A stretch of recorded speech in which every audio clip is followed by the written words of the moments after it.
Hello and welcome to my paper for the legal history section on paternity, presumption and precedent, common lawyers and the construction of illegitimacy.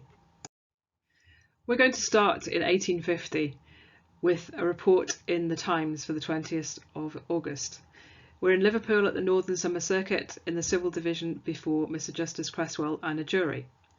The Times notes that the court's been occupied nearly all day trying an issue out of Chancery in the case of Holgate and Wright.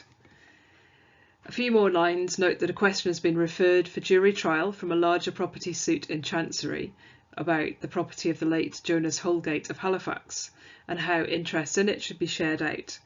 The question's been sent for determination by the Vice-Chancellor Knight Bruce.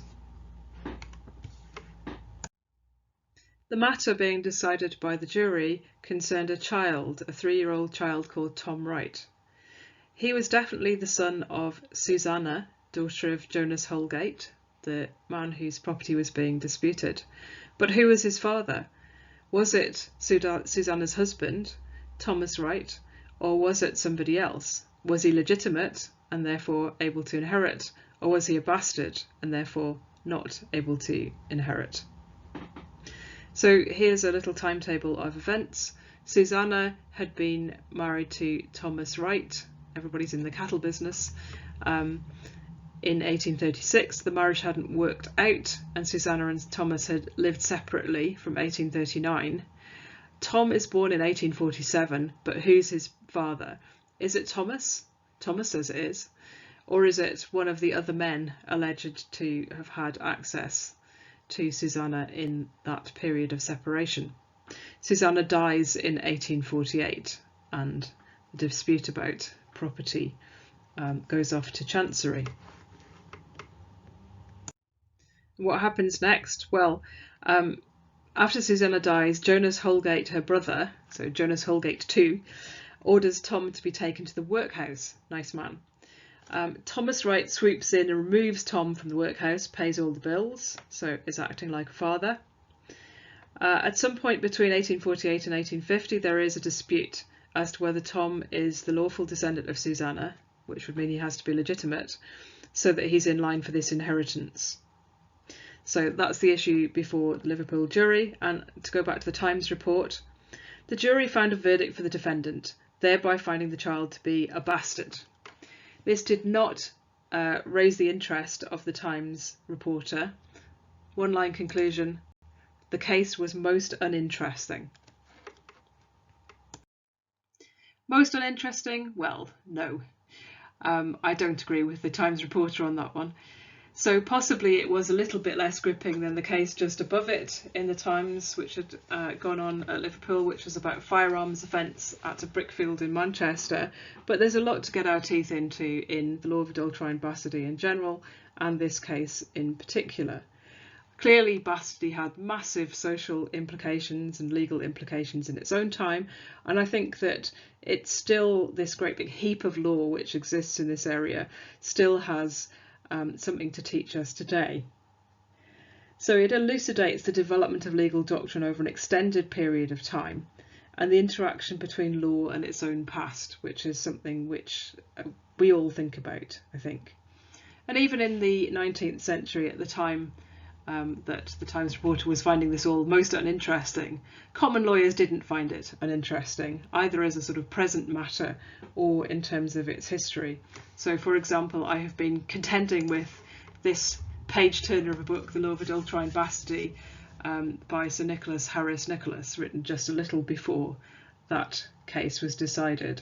So we're not going to let them get away with calling this most uninteresting.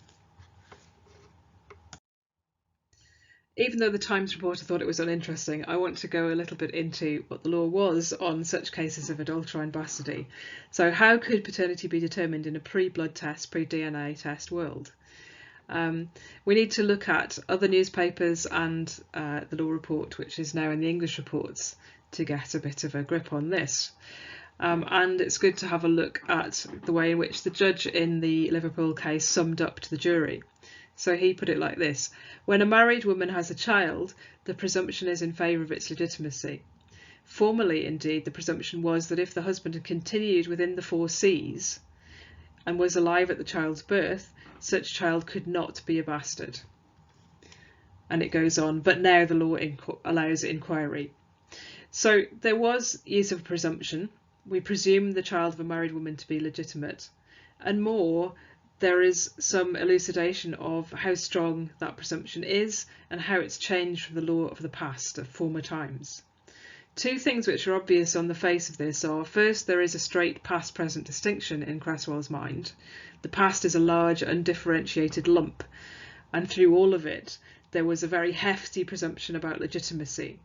The second thing is that the past is contrasted unfavourably with the present. This comes out even more strongly in the Manchester Guardian report of the summing up. Formerly it was shown that if the husband was anywhere in England at the time the child was born, the law allowed no further inquiry, but the child was presumed to be the husband's. Since then, the law has become more conformable to common sense and has allowed a further inquiry. Actually, this whole thing is a bit of a simplification. Presumption is a tricky concept, and evidence scholars find that to be the case even today. If we stick with the language of presumption, because I don't think we can go into that in too great detail, there were always ways of not applying or of rebutting the presumption, and its relevance or its strength had varied over time.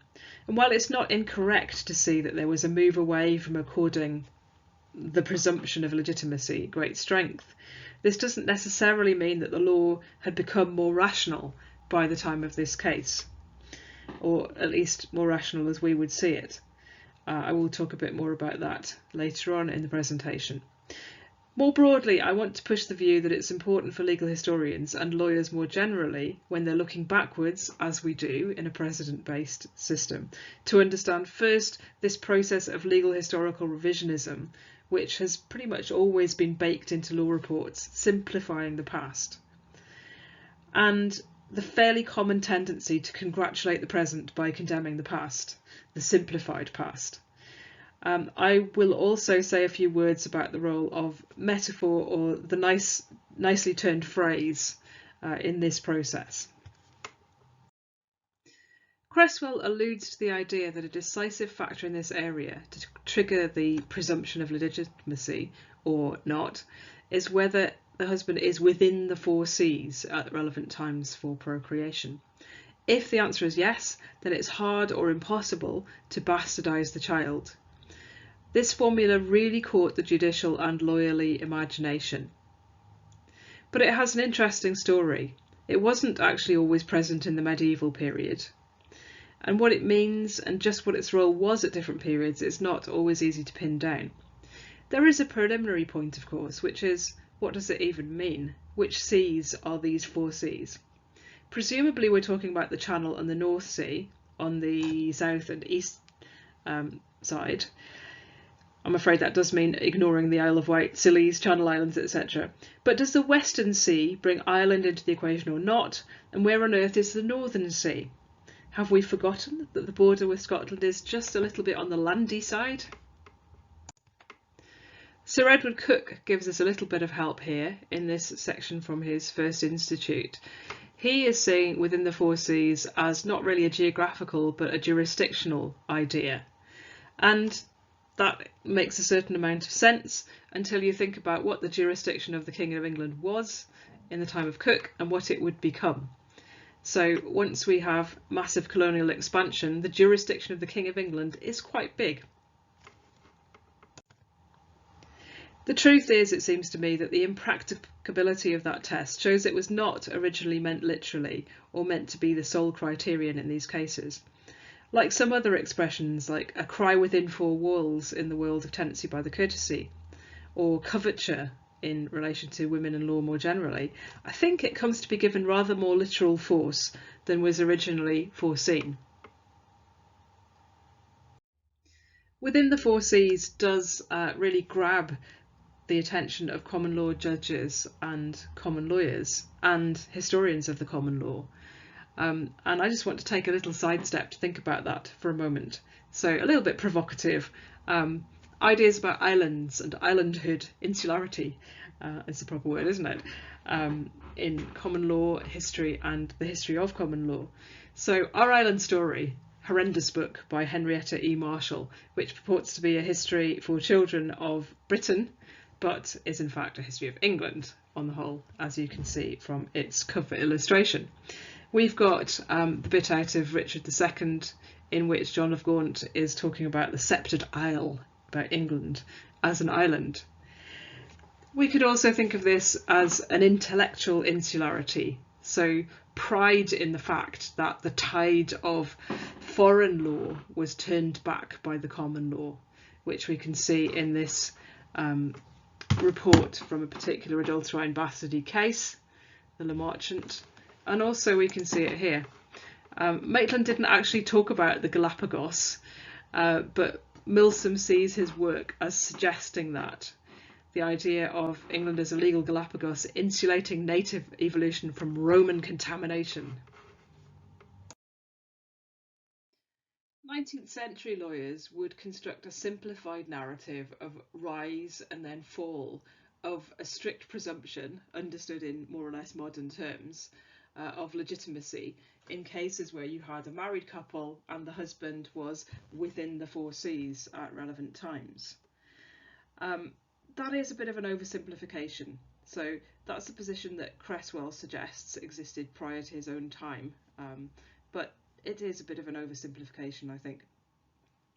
If we look at the rise section of it and think about some of the medieval sources which sometimes are cited for the existence of a presumption, in fact they emphasise within the 4 Cs rather less than one might imagine from later works.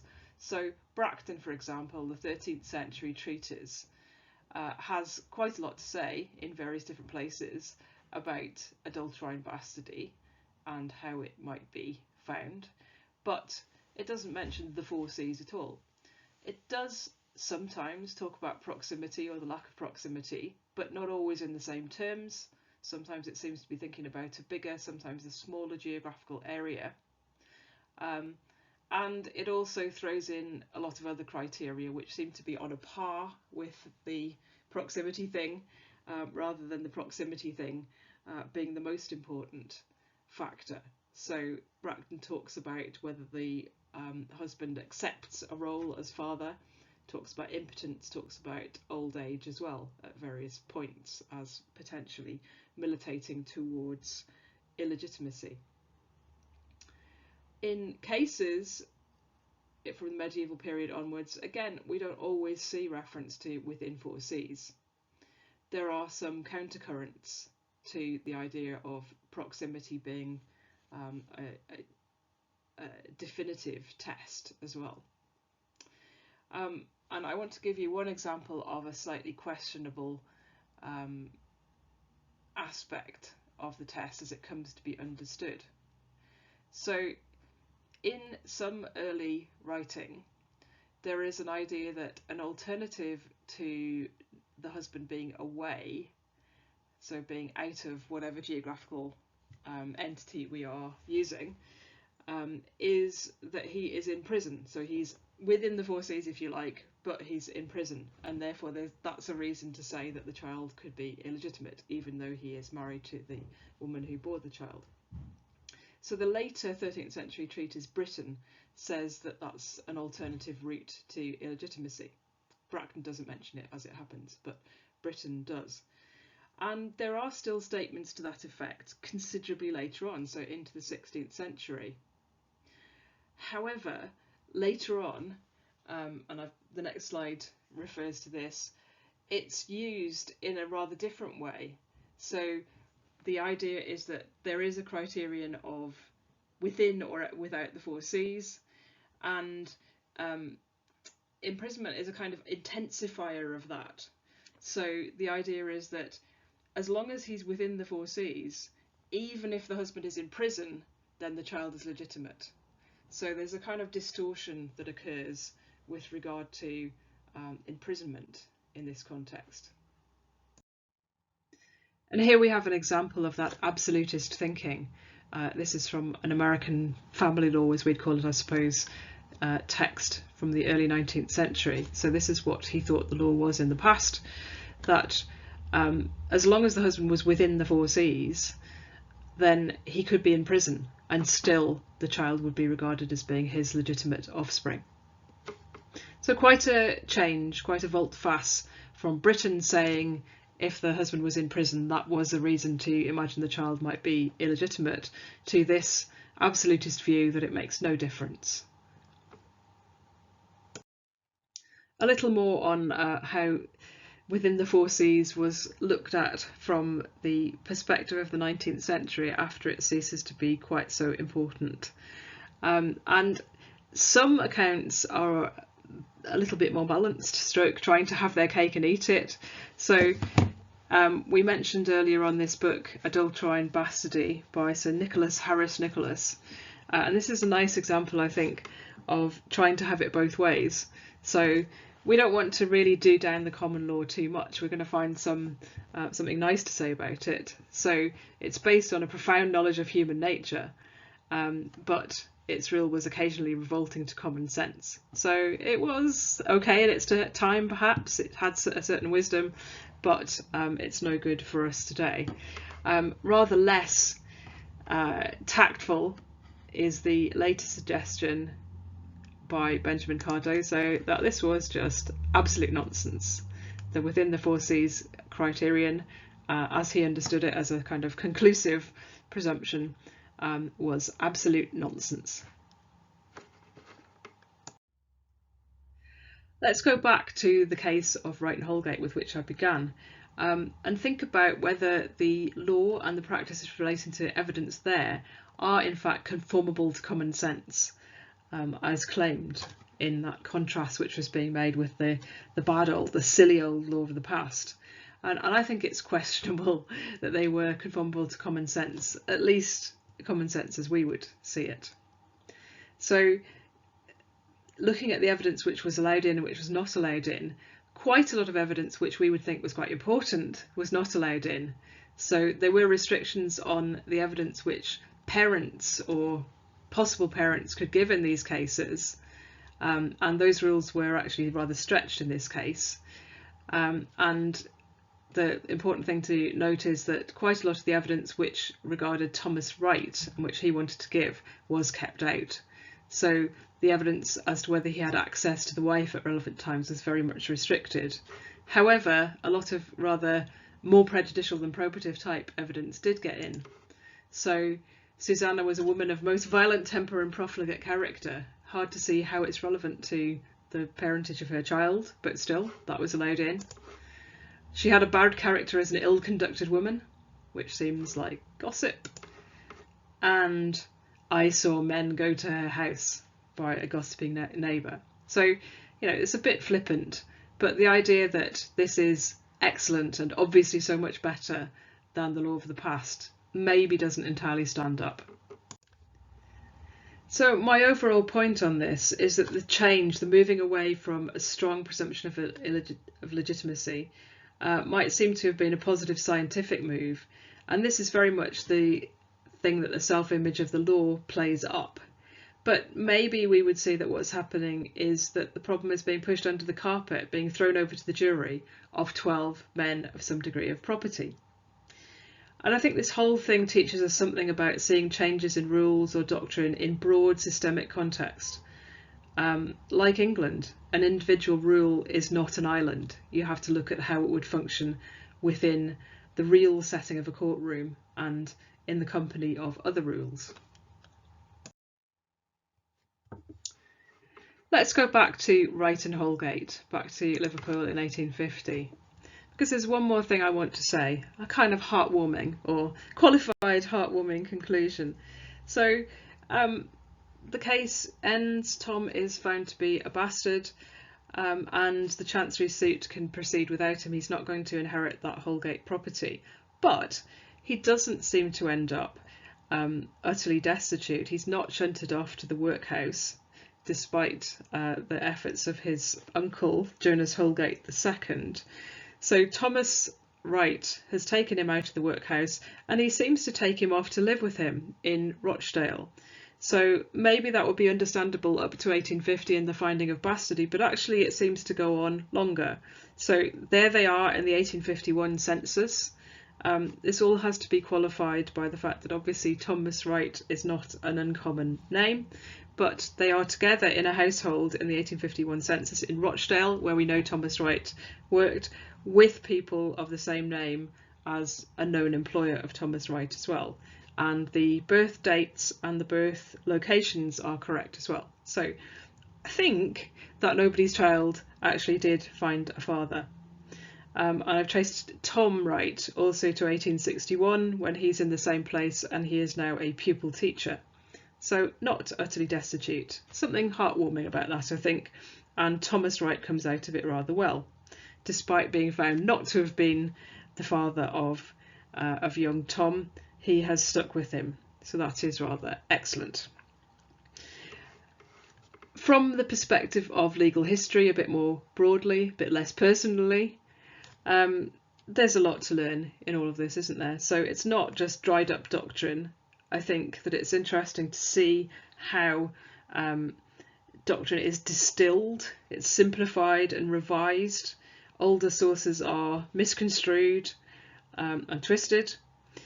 And I'm also very interested in the use of metaphor and or neat phrases and how they impact upon the development of doctrine. So it's within the 4 C's that people remember in the 19th and 20th century in this area, not any of the other bits and pieces from older cases and old treatises. So emphasis on within the 4 C's simplifies the past. It also allows a certain amount of present superiority. So in contrast to the silly picturesque past with this little phrase, the 19th century cases suggest that their time is so much more rational and in conformity with common sense. As you've heard, I don't think it's necessarily justified. For the most part, questions of bastardy, including adulterine bastardy, have been closed off in most modern legal systems. But it doesn't mean that the error is most uninteresting, as I hope I've shown. Thank you very much.